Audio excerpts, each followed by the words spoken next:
Keem and Wax glanced at each other with excitement. They'd been planning to hit this lick for weeks, and tonight was finally the night. They went over the plans one last time before leaving the house to go handle business.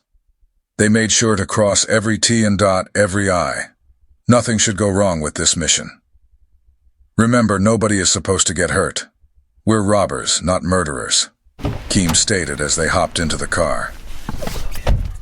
Man, ain't nobody gonna die. That's just your anxiety talking, Wax replied back.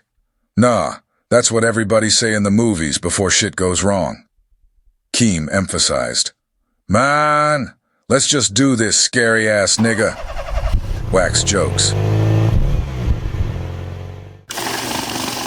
Duke and Kanaya are in the trap counting money. Cash they got from PPP loans, credit card fraud, and some street money from pushing coke.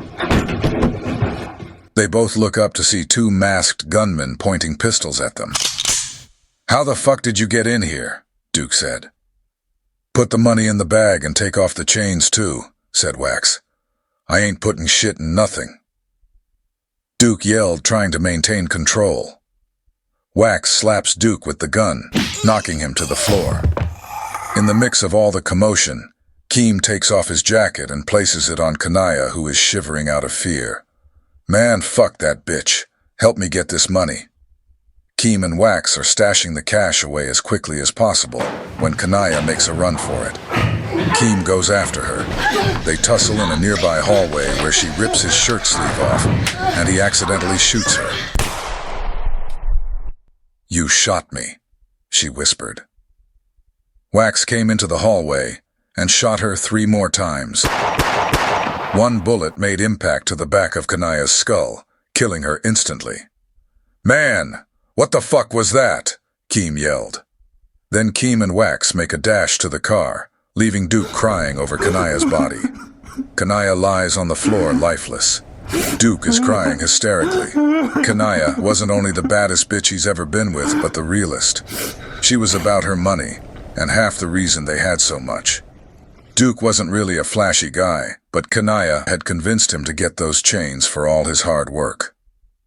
Work hard and play harder, baby. You deserve tangible things. Her voice played in his head like an instant replay. He knew that he was going to get revenge for his queen.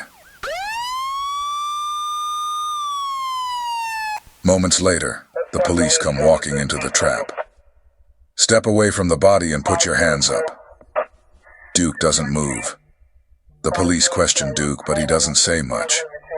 But from the look of the scene, it was very clear to the police what had happened. It was a robbery turned murder. Look, my baby is gone. The money can be replaced. I just want my jewelry back. We'll help you get your jewelry back if you give us a lead, said longtime police officer and detective Jordan Tanner. Look, man, I don't know shit. If I knew something, I wouldn't need y'all help, Duke replied, still holding on to Kanaya. Officer Tanner was no stranger to death in his profession, but the sight of this kid so emotional, clinging to his girlfriend's dead body, he almost felt bad for Duke. Come down to the station. We are still going to need a statement. Duke looks at Kanaya's body one last time, kisses her on the forehead, finally letting her go before going outside to get into the police car. Once at the police station, Duke gave a description of his stolen chains. He didn't say much else because the truth was, he didn't know anything else. Keem is at home seeing the murder on the news. Wax doesn't give a damn, telling Keem he is tripping for worrying about it. All the money in the world couldn't make Keem feel good about taking a life, especially from a girl who he went to school with. Kanaya was a sweet girl, and ending her life early was never in the play. Keem felt sick to his stomach. He couldn't stop throwing up. 2 months later, a police investigation was still underway, and the murder is still unsolved. Duke had heard a few rumors in the streets, but there were so many he didn't know which one to go off. He did know that once he had a legit lead, he was willing to crash out over his girl. She deserved to be here, and he was feeling survivor's guilt. The death of his girlfriend only increased Duke's popularity online and in the streets. But the streets are talking, saying Duke is broke since the robbery, claiming he doesn't have any more money. Feeling slighted, Duke takes his money that he had stashed at another spot and buys new jewelry, switching it to platinum instead of gold. He wants everyone to know he's still the man. He goes to the club and takes a photo with his boys to let it be known that he still had money and wasn't afraid of anything. He was hoping that the robbers would spin the block, and this time he would be ready for their asses. Wax sees Duke's picture on Instagram, and he is furious because he thought he had broken Duke, literally and figuratively. He is so jealous of Duke. In his twisted mind, he takes Duke's picture as a flex on him. Because it was. He despises the popularity, sympathy, and notoriety Duke is getting from people because of the robbery and his girlfriend dying. He wants to send a message. Wax goes to the club with his boys and takes a photo sitting on top of a bunch of money from the robbery, wearing Duke's stolen $sign chain. Wax posts the picture to Instagram to let Duke know that he was the one that touched him. Wax's message worked, but it also backfired on him. Because word on the streets is, Duke received his message loud and clear, and now he has $10K on his head. Wax becomes paranoid and scared to leave his granny's house. So paranoid that he boarded up the windows to her house. He knew his time left on Earth was expiring. He tried reaching out to Keem, but he changed his number and skipped town. You have reached a number that has been disconnected or is no longer in service. The police recognized the chain on Wax's Instagram page after they received a tip. "These fucking idiots make it so easy to do our jobs," Officer Tanner said after looking at the picture. Pulling the last known address of William Jones, better known by his street name, Wax. 1843 Euclid Avenue, his grandma's house.